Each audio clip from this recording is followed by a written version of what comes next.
नमस्कार दोस्तों, आप सबका स्वागत है मेरे YouTube चैनल पे। आज मैं आपके पास जो परीक्षा का लेके आया हूं मंथन, ये बोर्ड परीक्षाओं से संबंधित है और इसमें मैं आपको डायग्राम बेस्ड क्वेश्चंस के बारे में बताने जा रहा हूं। डायग्राम बेस्ड क्वेश्चन हमारे जो बोर्ड एग्जाम्स में आ रहे हैं, क्योंकि अब बोर्ड एग्जाम में 1+3+5 टोटल मिला के 9 मार्क्स के डायग्राम बेस्ड क्वेश्चन आएंगे आपके पास में। जो डायग्राम बेस्ड क्वेश्चन होंगे 9 मार्क्स के होंगे। एक तो 1 मार्क्स में पूछा जा रहा है, दूसरा आपको 3 मार्क्स में पूछा जाएगा और एक 5 मार्क्स का डायग्राम बेस्ड क्वेश्चन पूछेगा। इस तरह से आपके पास टोटल मिला के 9 मार्क्स के डायग्राम बेस्ड क्वेश्चन आने वाले हैं। तो हम डायग्राम बेस्ड क्वेश्चन की प्रिपरेशन करने जा रहे हैं। तो सबसे पहले हम डायग्राम पहला लेने जा रहे हैं। ये डायग्राम बेस्ड क्वेश्चन आपके पास दिया हुआ है। जो पहला डायग्राम बेस्ड क्वेश्चन है, ये किसी एक स्टील प्लांट की बात कर रहा है। Identify and name of the steel plant show in the diagram. Diagram में दिया हुआ स्टील प्लांट देखना है। तो आपके कुछ सिंबल्स दे रखे हैं, ध्यान रखें। इधर झरिया दिया हुआ है आपके पास में एक ऑप्शन में। उसके बाद स्वर्ण रेखा रिवर दे रखी है आपके पास में, और आप देख रहे होंगे उसी के पास में एक जगह और दे रखी है वीर मित्रपुर। वीर मित्रपुर दिया हुआ है आपके पास। एक रेलवे ट्रैक दे रखा है मुंबई से कोलकाता की तरफ। तो ये रेलवे ट्रैक दिया, मुंबई से कोलकाता की तरफ रेलवे ट्रैक दे रखा है। तो कुछ सिंबल्स हम आइडेंटिफाई कर पाएंगे। ये रेलवे ट्रैक जो दिया हुआ है, इसका और क्या कौन सा स्टील प्लांट है, तो ये आपका टिस्को टाटा स्टील जो है वो आपका स्टील प्लांट दिख रहा है। टाटा स्टील दिख रहा है जो आपका झारखंड के अंदर लोकेटेड है। ठीक है, झारखंड और छत्तीसगढ़ जो आपका उड़ीसा का एरिया दिया हुआ है, इसके पास में लोकेटेड है। ठीक है, तो आप देख पा रहे हैं आइडेंटिफाई दिया हुआ है। Identify name the steel plant show in the diagram. ये आपको टाटा स्टील प्लांट दिया हुआ है। दूसरा ऐसा name the mining field which supply coal to this plant. उस जो ये दिया हुआ स्टील प्लांट है, इसको कोयले की आपूर्ति जो की जा रही है, किसके द्वारा की जा रही है, तो आप देख रहे होंगे झरिया दिया हुआ है आपके पास। झरिया और बोकारो, दो ऐसे आपके पास कोयले की माइनिंग वाले क्षेत्र हैं जो इसको क्या करते हैं, कोयला प्रदान कर रहे हैं। एक झरिया हो गया आपके पास, एक बोकारो, दो जगह से इसको कच्चा माल शक्ति के रूप में जो कच्चा माल कोयला प्राप्त हो रहा है। क्वेश्चन नंबर अगला पूछा हुआ है आपसे, mention the source of water for the plant. जो आपके पास स्टील प्लांट दे रखा है, इसके लिए, इस प्लांट जो दिया हुआ है इसके लिए पानी का स्रोत क्या है। तो आप देख रहे हैं दो रिवर दे रखी है आपको। एक खरकोई रिवर दी हुई है, खरकोई रिवर दे रखी है, और एक दी हुई है आपके पास में स्वर्ण रेखा रिवर। स्वर्ण रेखा, दो रिवर दे रखी हैं। दोनों रिवर हैं जो दोनों क्या करती हैं, जल इसको प्राप्त करा रही हैं। ठीक है, जल इसको प्राप्त करा रही हैं। उसके बाद क्वेश्चन पूछा, name the source of limestone for the plant. इस प्लांट के लिए चूना पत्थर कहाँ से प्राप्त हो रहा है। तो अगर आप देख पा रहे होंगे इंडेक्स में दिया हुआ चूना पत्थर का सिंबल। ठीक है, और यहाँ पे दिया हुआ है वीर मित्रपुर। कहते हैं वीर मित्रपुर, ये इसको चूना पत्थर सप्लाई करने का काम कर रहा है, लाइमस्टोन सप्लाई करने का काम कर रहा है। तो यहाँ पे हमारा पहला डायग्राम बेस्ड क्वेश्चन क्लियर होता है, जिसको हमने आइडेंटिफाई किया है with the help of Jharia. ठीक है, स्वर्ण रेखा रिवर, खरकोई रिवर दिया हुआ है, और वीर मित्रपुर ये जगह दे रखी है, वीर मित्रपुर जगह दे रखी है। इससे हमने आइडेंटिफाई कर लिया है कि कौन सा प्लांट हमारे पास दिया हुआ है। अगर आप दूसरा डायग्राम बेस्ड क्वेश्चन देख रहे होंगे, तो ये डायग्राम बेस्ड क्वेश्चन किसी टनल का बता रहे हैं, किसी चेन कैनल का जो हमारे पास दिया हो उसके लिए बताया, शिपिंग चैनल के बारे में बता रहा है। तो यहाँ पे देख रहे हैं अगर आप, तो कुछ इस नाम दिए हुए हैं हमारे पास में। ठीक है, इन नामों से आइडेंटिफाई किया जा सकता है जगह को कि कौन कौन सी जगह हमारे पास हैं। ये सारे नाम हमारे जितने भी हैं ये गल्फ कंट्री से रिलेटेड है हमारे पास में, और अफ्रीकन कंट्रीज के आसपास के मुस्लिम्स नाम दिए हुए हैं। तो आप इससे अनुमान लगा सकते हो कि ये कौन सी जगह है। ठीक है, और चित्र के ऊपर अगर आप देख रहे हो तो सागर, दो सागरों का एक केंद्र बिंदु दिया हुआ है। दो सागरों का एक केंद्र बिंदु दे रखा है, जिससे हम आइडेंटिफाई कर पाएंगे कि जगह कौन सी दे रखी है। ठीक है, तो अगर आप नाम पढ़ पा रहे हो तो देखें, आप देखें दस्तमा लिखा हुआ है आपका, अल मंसूरा लिखा हुआ है आपके पास में, इस्तिमालिया लिखा हुआ है, ग्रेट विजिटेड झील लिखा हुआ है। ठीक है, फायदे लिखा हुआ है। तो कुछ जगह ऐसी दी हुई हैं जो आपके पास आप आइडेंटिफाई कर पा रहे हो। तो इससे हम अनुमान लगा सकते हैं। ये जो नहर दी हुई है, इस नहर का नाम है स्वेज नहर। क्या नाम है इसका, स्वेज नहर, इस नहर का नाम है। और दो इसमें बोला स्वेज नहर, पहले क्वेश्चन ने पूछा था name the shipping channel show in the diagram. तो जो डायग्राम के अंदर शिपिंग चैनल दी हुई है उसमें 2-3 नामों से हम आइडेंटिफाई कर पा रहे हैं कि ये कौन सी जगह दी हुई है। एक आपके पास दस्तमा जगह आपने कहा, इस्तेमालिया दे रखा, फायदा, ये 3 जगह से ही हमने अनुमान लगा लिया है कि ये तीनों जगह जो जगह दे रखी हैं ये उस स्वेज नहर के महत्वपूर्ण सेंटरों के रूप में है, केंद्र के रूप में हमें दे रखी हैं।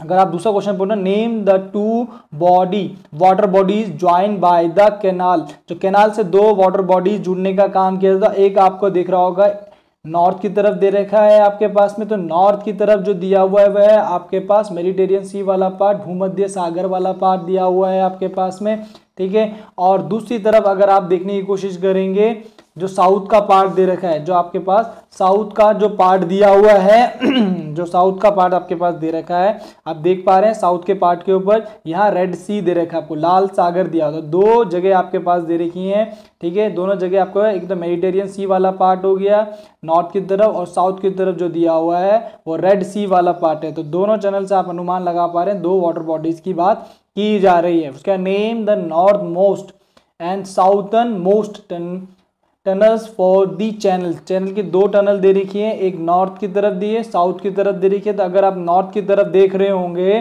तो आपको दिख रहा होगा नॉर्थ की तरफ पे कौन सा दिया, पोर्ट सईद, पोर्ट सईद लिखा हुआ है नॉर्थ की तरफ। और अगर आप देख रहे होंगे किसकी तरफ, साउथ की तरफ देखने की कोशिश कर रहे हैं, तो आप देख रहे हैं साउथ की तरफ आपके पास पोर्ट सईद, पोर्ट स्वेज लिखा हुआ है, पोर्ट स्वेज। तो 2 आपके पास दिए हुए हैं, एक तरफ नॉर्थ की तरफ जो दिया हुआ है वो आपके पास दिया पोर्ट सैयद, और नीचे की तरफ अगर आप साउथ की तरफ देख रहे हैं दक्षिणतम जिसे है पोर्ट स्वेज दिया हुआ। तो ये 2 चीजें हैं वहां पे दी गई हैं।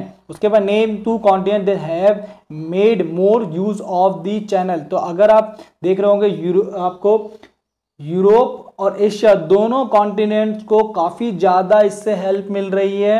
उसका महत्वपूर्ण कारण है कि अगर आप देख पा रहे होंगे वर्ल्ड के मैप को, तो यूरोपियन कंट्रीज से और इधर एशियन कंट्रीज के बीच का जो रास्ता है वो इजी हो गया है। जबकि अगर आप देख पा रहे होंगे पहले के समय का था पूरा लंबा चक्कर मार करके जाना पड़ता, एक लंबा वे मिलता था, you have converted with the ship, और पूरा किसका, पूरा अफ्रीका का एक राउंड लेकर, कॉन्टिनेंट जो अफ्रीका है उसका पूरा राउंड लेकर के हम यूरोप तो जाते हैं। But with the help of this channel कि we have converted the area, हम क्या कहते हैं सीधा निकलते हैं हिंद महासागर से, इस क्षेत्र से निकलते हुए और आप यूरोपियन एरिया तक पहुंच जाते हैं। तो ट्रेड में क्या मिल रहा है, बहुत बड़ी मात्रा में हेल्प मिल रही है हमें, किसकी हेल्प से, इस चैनल की हेल्प से। तो दोनों कॉन्टिनेंट जो हमारे पास दिए हुए हैं यूरोप और एशिया, दोनों को काफ़ी ज़्यादा अमाउंट में इससे क्या मिल रहा है, व्यापार में हेल्प मिल रही है। अगर आप इंपॉर्टेंस देखें, what is the important channel, बहुत ज़्यादा इंपॉर्टेंट है चैनल की। अगर आप देखें इससे भारी मात्रा में ट्रेड किया जाता है, रोज 100 से ऊपर जहाज इससे ऊपर से क्रॉस करते हैं, ठीक है। और ये मार्ग काफ़ी बड़े अमाउंट में हमारा क्या कहता है, ट्रेड में हेल्प करता है। इसकी हेल्प से केवल मात्र तो केवल मैक्सिमम टाइम पीरियड जो लगता है वो 10 to 12 आवर्स का लगता है, 10 से 12 घंटे का समय लगता है जो जहाज आपस में क्रॉस कर सकता है। तो काफ़ी ज़्यादा मात्रा में जो वो मिलता है, कन्वेंस होता है, बहुत ज़्यादा इंपॉर्टेंट इसका सेक्शन रहता है।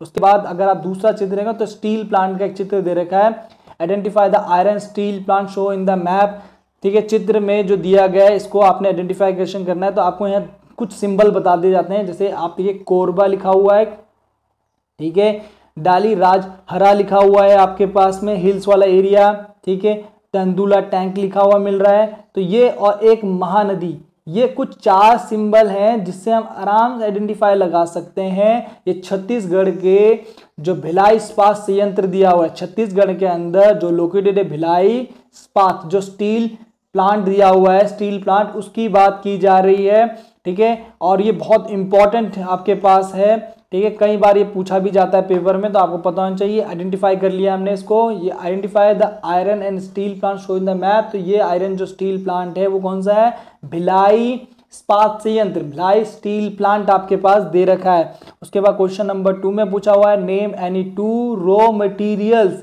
Use in this plants and their sources. जो आपके पास 2 प्लांट्स में यूज है, एक हो गया आपके पास आयरन यूज हो रहा है, एक हो रहा है आपके पास कोल यूज। और दोनों को अगर आप देख पा रहे हो तो कोल का जो सोर्स दिया हुआ है कोरबा लिखा हुआ है आपके पास में, कोरबा, करगली, दो जगह दी हुई है जहां से भारी मात्रा में कोयला आ रहा है। और अगर आप आयरन का देखेंगे, डली राजहरा जो आपके पास दिया हुआ हिल्स वाला एरिया, डली राजहरा हिल्स जो आपके पास दे रखी है, ये भारी मात्रा में आयरन ओर जो होता है उसको सप्लाई करने में हेल्प कर रही हैं। उसके क्वेश्चन नंबर 3 आपके पास पूछा हुआ, how does the iron steel plant form A base for the industrial development? Every industries we have used in every industrial area uses of iron steel plant। जितनी मशीन्स आप बना रहे हैं सब आयरन की बन रही हैं, ठीक है। उसके अलावा अगर आप देखें ट्रेड में भारी मात्रा में ट्रेड जो किया जाता है आयरन स्टील प्लांट्स का किया जाता है। मैक्सिमम अगर आप देखें तो large number of amount iron steel plant का, it is called backbone of the industries. ये रीढ़ की हड्डी कहलाती है इसकी उद्योगों की। तो बहुत इंपॉर्टेंट सेक्शन है। उसके बाद क्वेश्चन में पूछा हुआ है आपसे, mention the thermal power plant which supply power to it. तो थर्मल जो हमारे पास हाइड्रो पावर स्टेशन दे रखा है, अगर आप देख रहे होंगे तो कोरबा, ये जो कोरबा अगर दिया हुआ है ये आपको एक थर्मल पावर प्लांट की तरह इसमें हेल्प करता है। काफ़ी ज़्यादा ये पावर जनरेट करता है मशीन्स को चलाने में और उसको हेल्प करने में। इससे क्या होता है, भारी मात्रा में ऊर्जा मतलब जो एनर्जी होती है मिलती है, तभी ये प्लांट पूरा सप्लाई कर रहा है। उसके बाद अगले क्वेश्चन में पूछा हुआ है, mention the source of water for this plant. ठीक है, तो इस प्लांट के लिए जो ये प्लांट दिया हुआ है, ये संयंत्र दिया हुआ है, इसके लिए पानी का मुख्य स्रोत क्या है? तो मैंने आपको स्टार्टिंग में बताया तंदुला टैंक। तेंदुला जो टैंक दिया हुआ है, जो बांध आपके पास बना हुआ है, ये जो टैंक्स वाला जो बांध का एरिया, डैम का एरिया दिया हुआ है, ये भारी मात्रा में इलेक्ट्रिसिटी प्रोड्यूस करके देने का काम करता है, पानी सप्लाई करता है। और जो यहाँ से डायग्राम नंबर 3 भिलाई जो हमने पढ़ा था स्टील प्लांट, उसके बारे में मैंने आपको बताया है। ठीक है, नेक्स्ट हम जो डायग्राम देखने जा रहे हैं वो वर्ल्ड से चुना हुआ है और एक सीधा रूट दिया हुआ है। ठीक है, तो आप यहाँ ट्रांसपोर्ट लाइन, तो इसका मतलब सीधा से कुछ सिंबल देख लीजिए, आप मॉस्को देख लीजिए, तो आपको सीधा समझ मॉस्को पढ़ते ही समझ में आ रहा है ट्रांस साइबेरियन रेलवे मार्ग की बात की जा रही है, ट्रांस साइबेरियन रेलवे मार्ग की बात की जा रही है। और दो चीज देख लीजिए आप, कुछ ट्यूबिन हो गया आपके पास जगह, खजान हो गया आपके पास जगह, चित्ता हो गया, 3-4 जगह जो कृषि प्रधान जगह जो भारी मात्रा में इंडस्ट्रियल एरिया है, इसकी बात की जाए तो सीधा ये ट्रांस साइबेरियन रेलवे मार्ग की बात कर रहा है। क्वेश्चन में दूसरा पूछा, name 2 ocean sea coast which are being connected by this transport line. तो अगर आप देख पा रहे होंगे वेस्ट की तरफ, तो आप देख रहे हैं यहाँ पे दिया हुआ है सेंट पीटर्सबर्ग, वेस्ट की तरफ दिया सेंट पीटर्सबर्ग और ईस्ट की तरफ दिया हुआ व्लादिवोस्टोक। ठीक है, वेस्ट की तरफ दे रखा है आपके पास में सेंट पीटर्सबर्ग। ठीक है, और अगर आप देख रहे होंगे ईस्ट की तरफ, पूर्व की तरफ देख रहे हैं तो व्लादिवोस्टोक दे रखा है। ठीक है, तो ये 2 स्टेशन दिए हुए हैं जो कहीं आपको कोई एग्जाम जो क्वेश्चन पूछा होता है इसमें पूछा नहीं जाता, तो आप ध्यान रखें व्लादिवोस्टोक दे रखा है, तो आप आराम से क्लिक कर सकते हैं इसके बारे में। Give any 1 point for signification of the transport line. तो यही से सबसे इंपॉर्टेंट ये है कि ये एशियन जो हमारा रीजन है, एशियन रीजन को यूरोपियन मार्केट से जोड़ने का काम करता है ट्रेड में। और ह्यूज अमाउंट अगर आप देखें, huge amount of agriculture product, जितना भी एग्रीकल्चर प्रोडक्ट है इससे सप्लाई किया जाता है। और सबसे बड़ी, विश्व की सबसे बड़ी लाइन है ये। अगर आप देखें विश्व की सबसे बड़ी लाइन है जो 9322 किलोमीटर के एरिया में फैली हुई है। ठीक है, और डबल, अगर देखें इलेक्ट्रिक पैनल है, डबल पाथ है, तो ये सबसे बड़ी इंपॉर्टेंट चीज है। और इससे भारी मात्रा में अगर आप क्वेश्चन नंबर 4 भी देख रहे हो तो explain how it railway line is help for the promote for the trade region. तो देखें आप, most amount of these areas जो यूक्रेन हो गया आपके पास, उज्बेकिस्तान हो गया, मंगोलिया हो गया, चीन हो गया, इनसे काफी बड़े अमाउंट में ट्रेड के लिए जितना भी मटेरियल आता है, चाहे इंडस्ट्रियल एग्रीकल्चर पैटर्न के रूप में दे रखा हो, चाहे मिनरल रिसोर्सेज के रूप में, आयरन के रूप में दे, भारी मात्रा में huge amount of material they get supply from these line. तो इसकी हेल्प से ही जाने में हेल्प करता है। तो मोस्ट इंपॉर्टेंट है ये, बहुत ज्यादा कभी कभार ये क्वेश्चन आपके पास डिस्क्रिप्शन में भी आ जाता है, तो भी आप रखें। मैंने इसके ऊपर एक पर्टिकुलर वीडियो बनाया हुआ है, ट्रांस जो आपने कैनेडियन जो आपको दिया हुआ है उसमें जितनी भी रेलवे लाइन्स हैं, ठीक है, ट्रांस कॉन्टिनेंटल मार्ग है, जितने भी रेलवे लाइंस दी उन सब पे बेस्ड एक वीडियो बनाया हुआ है। अगर आपको नहीं हुआ तो उसमें जाके देखिए, इसके सिग्निफिकेंस बहुत ज्यादा उसमें मैंने ब्रीफली समझा रखे हैं। नेक्स्ट डायग्राम आपके पास दिया हुआ है, ठीक है, जिसमें आइडेंटिफिकेशन दिया हुआ है 2 types of mining are show A and B, identify them and give the correct answer of each. ठीक है, यहाँ पे 2 माइनिंग दे रखी है, ए और बी के नाम से दी हुई है, आपको आइडेंटिफाई करना है कौन सी है। तो अगर आप देख पा रहे हो ए जो दी हुई है वो ओपन कास्ट माइनिंग है। ए अगर आप देख पा रहे हैं ये वाला एरिया ओपन कास्ट माइनिंग दे रखी है, ओपन कास्ट माइनिंग है, जिसको हिंदी में कहा जाता है विद खनन या विद पट्टी खनन कहा जाता है। और बी को मिल रहा है, बी वाला जो एरिया आपके पकड़ने को मिल रहा है, बी वाला ये आपके शिफ्ट माइनिंग दिया हुआ है, शिफ्ट माइनिंग, कुंपन खनन, कुंपन खनन। दोनों की खास बात देखिए, जो आपके पास दिया हुआ है कौन सा वाला खदान, जो पहले वाला ओपन कास्ट माइनिंग है, सरलता से ऊपर सरफेस के ऊपर जो मटेरियल मिलता है हमें उसको लेकर के हम क्या करते हैं, निकालते, थोड़ी सी खुदाई करी, मटेरियल निकला, उसे धरातली जिसे कहते हैं बेस के ऊपर मिल रहा है, आप इजीली इसको ले सकते हैं, सुरक्षाजनक है, कोई ज्यादा खर्चा नहीं है, इसको इजीली रहता है। अगर आप देख रहे हो तो नीचे पूछा भी है इसमें कि जो खनन के 2 कैरेक्टरिस्टिक्स बताइए एवरी दोनों खनन के, तो देखिए ऊपर वाली खनन दी हुई है जो आपके ओपन कास्ट माइनिंग दे रखी है, वो इजीली आपको सरफेस पे मिल रही है, कम एक्सपेंसिव है, इजीली आप निकाल सकते हैं, मटेरियल को लेकर के जा सकते हैं, ओपन टाइप की है। जबकि बी जो आपके पास में शिफ्ट माइनिंग है, इसमें ड्रिल किया जाता है, देखिए आप देख पा रहे होंगे ड्रिल किया हुआ है पूरा नीचे तक, देखें एक पाइपलाइन की तरह बिछा रखी है, ड्रिल के थ्रू नीचे जाने की कोशिश करते हैं, मटेरियल निकालते हैं, but it would be hard, इसमें क्या काफी ज्यादा एक्सपेंशन होता है। और दूसरी खास बात, कभी कभार क्या होता है इसमें से निकलने वाली चीजें जैसे जहरीली गैस हो गई, फायर हो सकती है, फ्लड की सिचुएशन होती है बाढ़, तो इस तरह से कुछ ऐसे तरह बन जाएगा जिसमें क्या ब्लास्टिंग हो सकती है, जोखिमपूर्ण है, ये बहुत बड़ी खतरनाक हो सकती है। तो ये बी वाली तरह काफी वो होती है टफ, पर इसमें हम कहते हैं जैसे ऑयल हो गया आपका, क्रूड ऑयल, ये निकालने का काम किया जाता है, इसके थ्रू गैसेज होती है निकालने का, पर ये बहुत ज्यादा खतरनाक हो सकती है। तो आप ये समझ गए ए जो आपके पास दी हुई है वो ओपन कास्ट माइनिंग है, बी वाला जो आपके पास दिया हुआ है शिफ्ट माइनिंग है। ओपन कास्ट का मैंने easily you should carry materials और कम एक्सपेंसिव है, तो सरलता से काम कर सकते हैं, सुरक्षाजनक विधि है, मेथड भी बहुत सारे, ज्यादा एक्सपेंसिव नहीं होता, कम है। जबकि आप जो आपके पास शिफ्ट माइनिंग है उसके कूपन करते हैं, ड्रिल करते हैं, नीचे पाइप बिछाते हैं, उसके थ्रू मटेरियल निकालते हैं, काफी ज्यादा इन्वेस्टमेंट लगता है और काफी डेंजरस भी हो सकती है।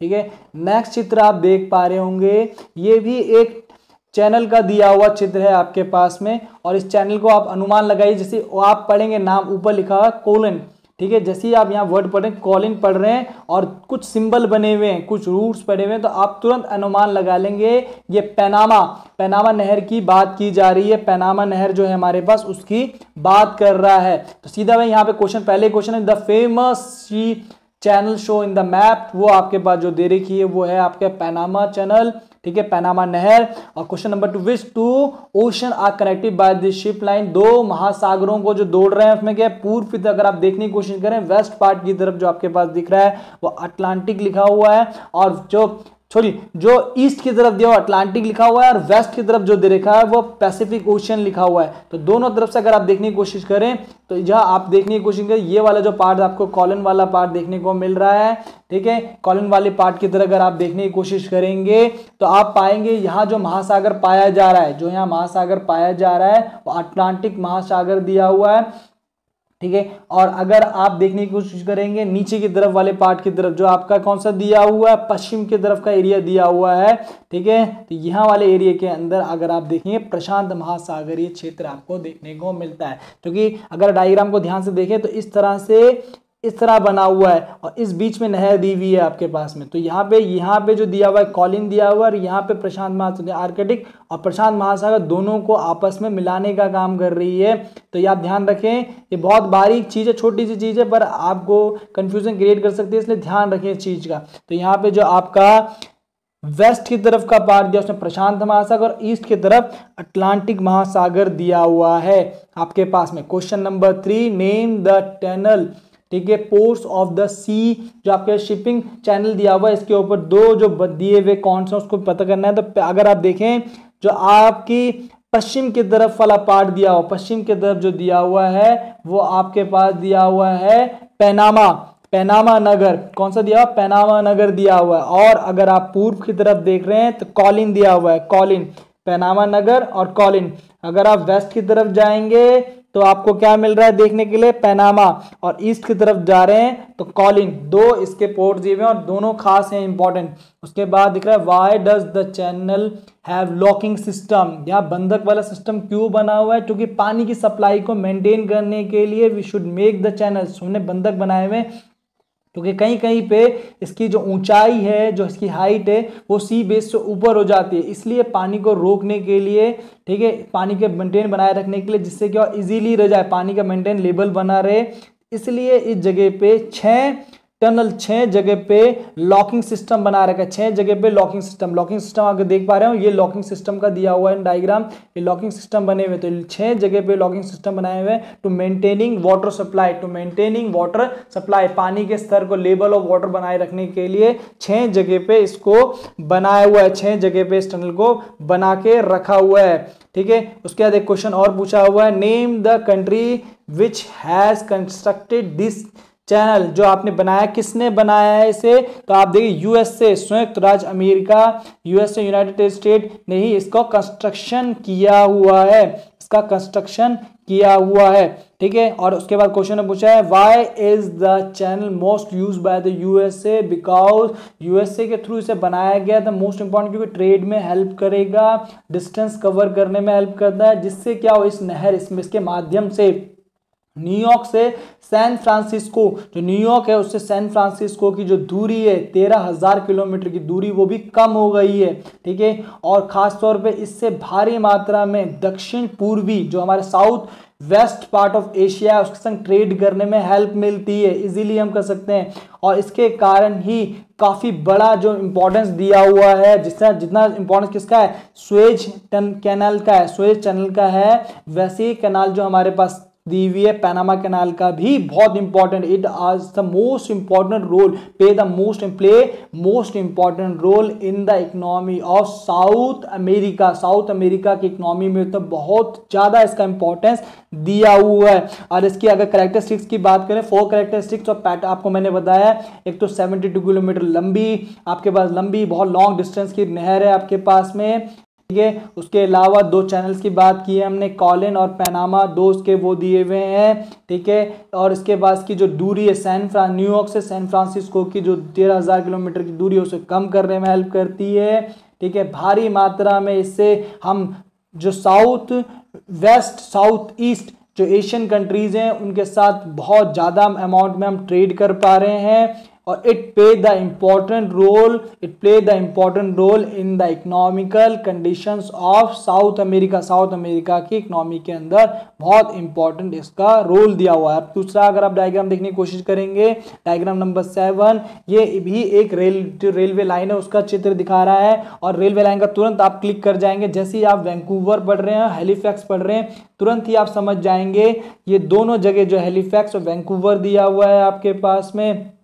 यूएसए लिखा हुआ है, कनाडा लिखा हुआ है, तो यही समझे, सीधा सिंबलाइज कर रहा है आपको कि ये जो चैनल बना हुआ है, ये जो आंतरिक महाद्वीपीय रेल मार्ग बना हुआ है, ट्रांस कैनेडियन रेलवे मार्ग बना हुआ है, ये ट्रांस कैनेडियन रेलवे मार्ग की बात, ट्रांस जो कॉन्टिनेंटल रेलवे मार्ग दिया ट्रांस कैनेडियन रेलवे मार्ग की बात कर रहा है। और 2 चैनल मैंने आपको बता दिया, ठीक है, सीधा समझ रहे हैं आप कि अगर आप देख रहे होंगे तो वेस्ट की तरफ अगर आप देख पा रहे हैं तो वैंकूवर दिया हुआ है, ईस्ट की तरफ दिया हैलिफैक्स, वैंकूवर दिया हुआ है, ठीक है, और हैलिफैक्स, वैंकूवर जो दिया हुआ है वेस्ट पार्ट की तरफ दिया हुआ है, और हैलिफैक्स जो दे रखा है ईस्ट की तरफ दे रखा है आपको। तो यहाँ पे आप समझ गए होंगे चित्र को देखते ही, mention any 2 characteristics of these line, बहुत इंपॉर्टेंट रोल है इसका, कैनेडियन जो है हमारे पास बहुत इंपॉर्टेंट रोल है इसका इकोनॉमी के अंदर। यूएसए की इकोनॉमी और कनाडा की इकोनॉमी देखिए, इसके ऊपर सबसे ज्यादा डिपेंडेंट है, ठीक है। और 7,050 किलोमीटर का लंबा ट्रैक है, 7,050 किलोमीटर का लंबा ट्रैक दिया हुआ है,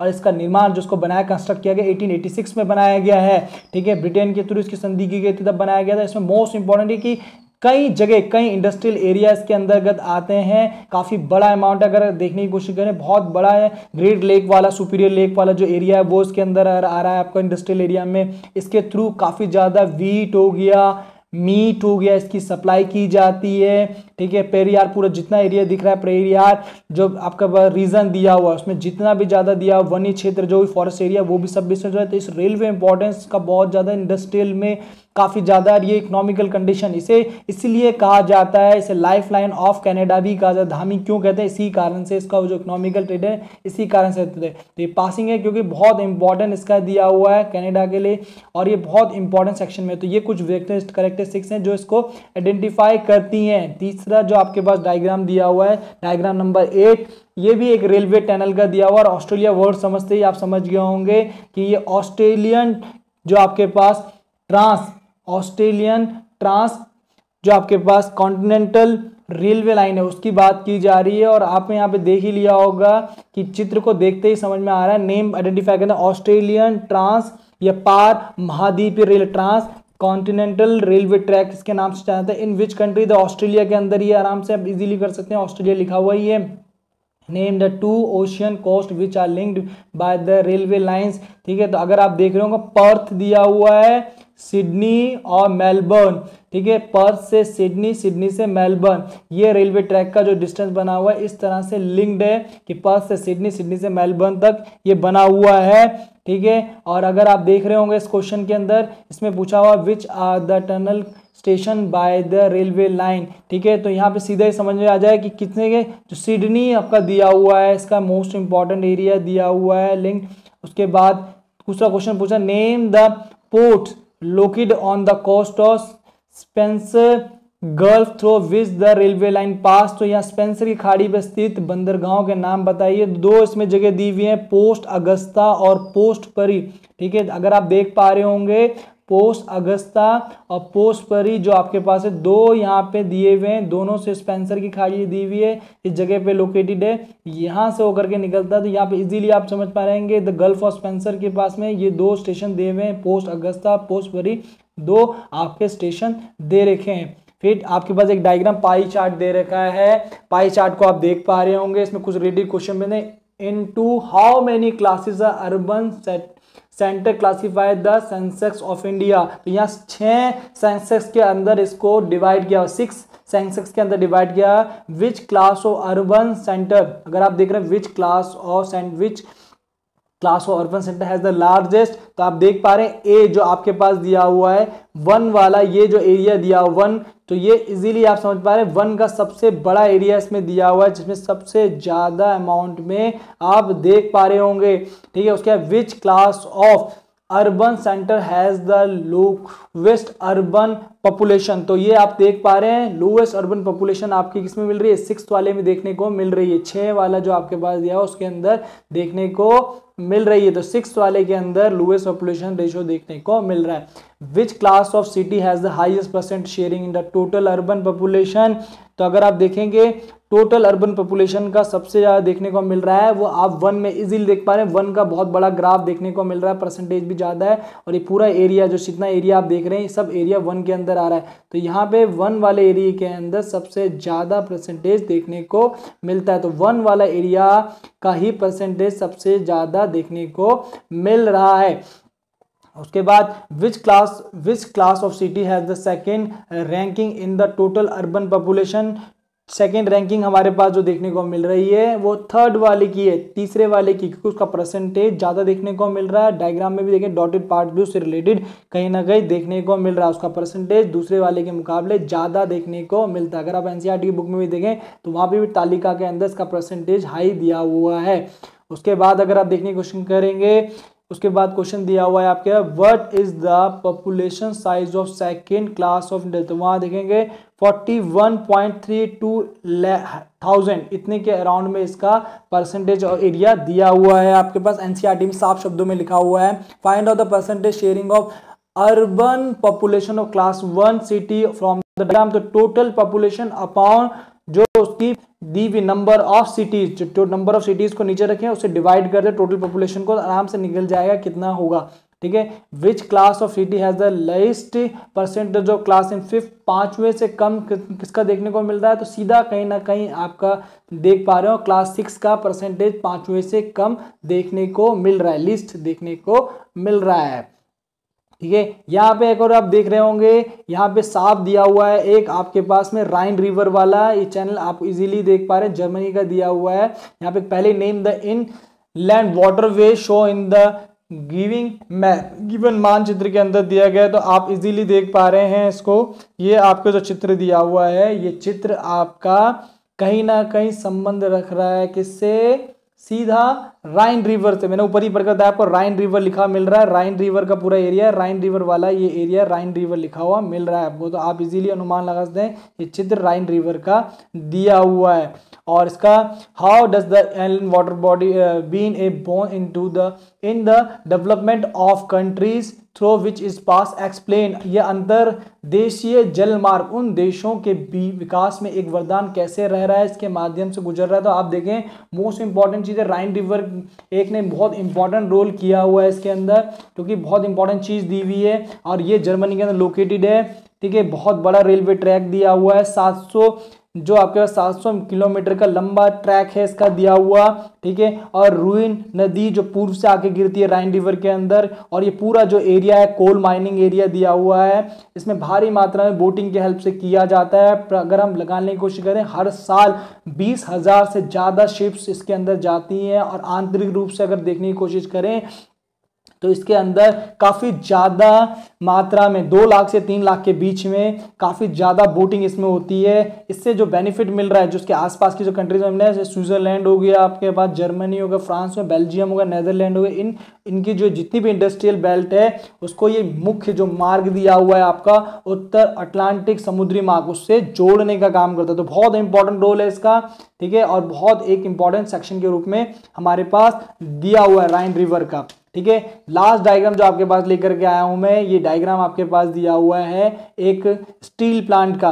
ठीक है, जो स्टील प्लांट का डायग्राम दिया हुआ है ये है आपका स्टील प्लांट झरिया। ठीक है, तो आप यहाँ पे देख पा रहे हैं झरिया रानीगंज दे रखा है, बोकारो रिवर दी हुई है, आप दामोदर रिवर दे रखी है आपके पास में, झरिया रानीगंज दिया हुआ है, वीरभद्रपुर दिया हुआ है, ये रेलवे ट्रैक आपके सामने गुजर रहा है। तो ये सीधा कहीं ना कहीं दिखा रहा है इन सब चीज़ों के साथ कि ये जो रेलवे लाइन है दुर्गापुर, ठीक है, इस्पात संयंत्र की दी हुई है, और ये वेस्ट बंगाल में लोकेटेड है, वेस्ट बंगाल में लोकेटेड है। यहीं से हमने पहला क्वेश्चन का जवाब दिया, identify the name and the steel plant show in the diagram. तो दो डायग्राम में दिया, दुर्गापुर दे रखा है, name 2 coal field which supply coal, तो यहीं पे आपने ऊपर ही मैंने सर्कल मारे थे दो आपके, रानीगंज और झरिया, रानीगंज और झरिया दो जगह दे रखी है, रानीगंज और झरिया दोनों इनको कोल सप्लाई करने में हेल्प कर रहे हैं।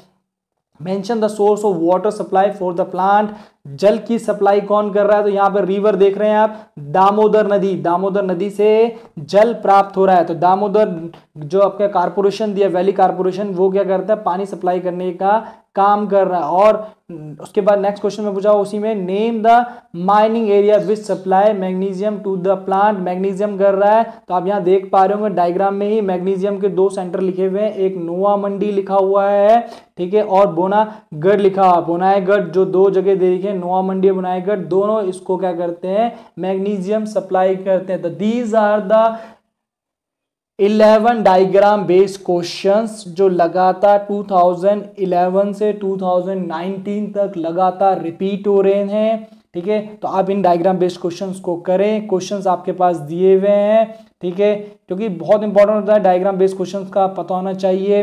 ठीक है, आप लगातार इनकी प्रैक्टिस करें, डायग्राम्स की हेल्प लें, वीडियो को लगातार देखें। मैं इसलिए लिख गया आपके पास, कई बच्चों का कंफ्यूजन था, कई बच्चों का कहना सर प्लीज़ आप डायग्राम बेस्ड क्वेश्चंस को लिख कोई वीडियो आइए क्लेरिफाई कीजिए, तो मैंने with the help of this diagram based question तो आप सॉल्व कर पाएंगे, काफ़ी ज़्यादा आपको सरलता मिलेगी। मैं और भी कोशिश करूंगा कि जितने डायग्राम बेस्ड क्वेश्चंस इसके अंदर और दिए मैं और भी लेके आऊँ, आपके लिए हेल्प करूं। मेरे चैनल पे बने रहें, मेरे चैनल को सब्सक्राइब करें, कमेंट्स कीजिए, वीडियोस को लाइक कीजिए। मैं देख रहा हूँ मैक्सिमम बच्चे वीडियोस नहीं देख रहे हैं, एंड तक वीडियोज़ को देखें, समझें उनको और जानने की कोशिश करें। फिर भी कोई आपको डाउट रहता है आप कमेंट सेक्शन में जाके कमेंट्स कीजिए मुझे।